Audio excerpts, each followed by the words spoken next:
जिजाऊ जय शिवराय जय शंभूराजे येत्या 12 तारखेला श्री मनोहरदादा जरांगे पाटील मराठा आरक्षण च्या भूमिका घेऊन शांतता रॅलीसाठी जालना शहरामध्ये येत आहेत आणि या अनुषंगानं निश्चित प्रकारे लाखो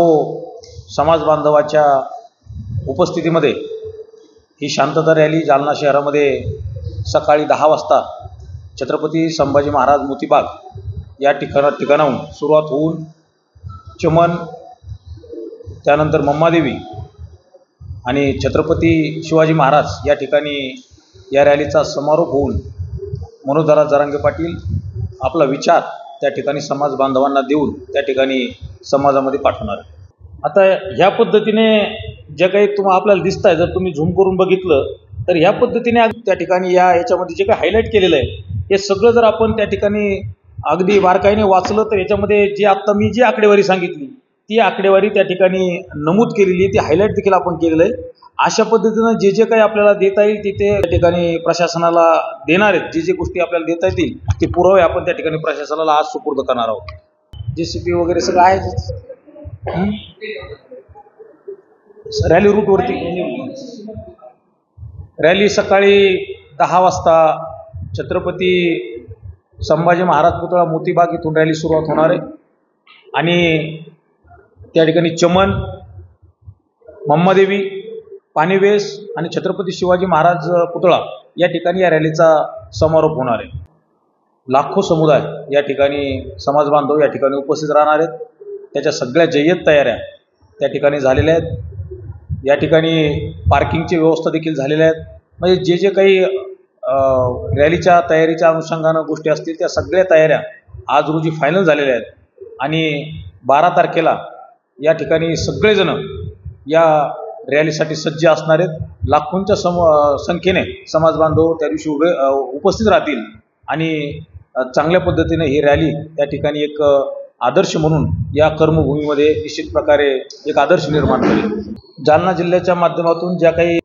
वेगवेगळ्या माध्यमातून आपण ऐकतोय की निजामकालीन हैदराबाद जे काही गॅजेट आहे त्या गॅजेटच्या संदर्भामध्ये आपण ऐकतोय की हैदराबादला प्रशासनाची शासनाची टीम गेली वगैरे वगैरे जे काही ऐकतोय त्या हैदराबाद गॅजेटची एक कॉपी देखील जालना शहरामध्ये या ठिकाणी उपलब्ध आहे आणि याच्यामध्ये जे जे काही उल्लेख त्या ठिकाणी आहेत हे सगळे उल्लेख आणि सगळी कॉपीज आणि सगळं जे काही बायफर्गेशन करून किंवा जे जे काही आपल्याला शॉर्ट आउट करून त्या ठिकाणी शासनाला द्यायचं आहे ते आज सगळी कमिटी प्रशासकीय अधिकारी आपले कलेक्टर साहेब यांना त्या ठिकाणी सुपूर्द करणार आहेत की जेणेकरून त्यांचं काम देखील त्या ठिकाणी हलकं व्हावं आणि जे काही गोष्टी हव्या आहेत त्या सगळ्या गोष्टी याच्यामध्ये डिटेल्स त्या ठिकाणी आम्ही त्यांना देण्याचा या कमिटीच्या वतीने प्रयत्न करणार आहोत.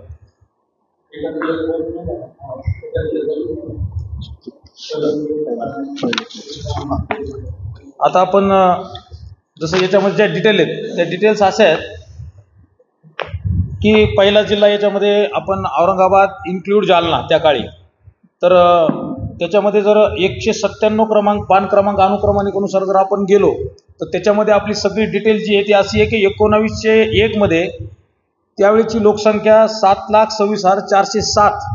अशी याच्यामध्ये नमूद आहे आणि त्याच्यामध्ये 2,57,000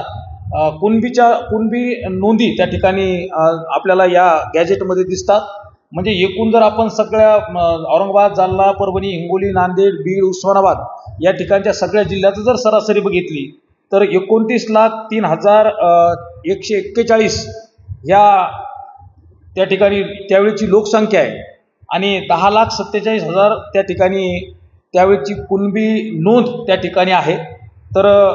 ती एकूण सरासरी लोकसंख्येच्या टक्केवारी जर आपण त्याची आज टक्केवारी बघितली तर ती एकूण 36% त्या ठिकाणी आहे. म्हणजे आपण निश्चित प्रकारे याच्यामध्ये हे सिद्ध करू शकतो की जे काही मराठा आहेत जे आपण या ठिकाणी आहोत ते आजही या गॅजेटप्रमाणे पूर्ण मराठा हा कुणबी आहे या स्वरूपाचा एक पुरावा आपण त्या ठिकाणी आज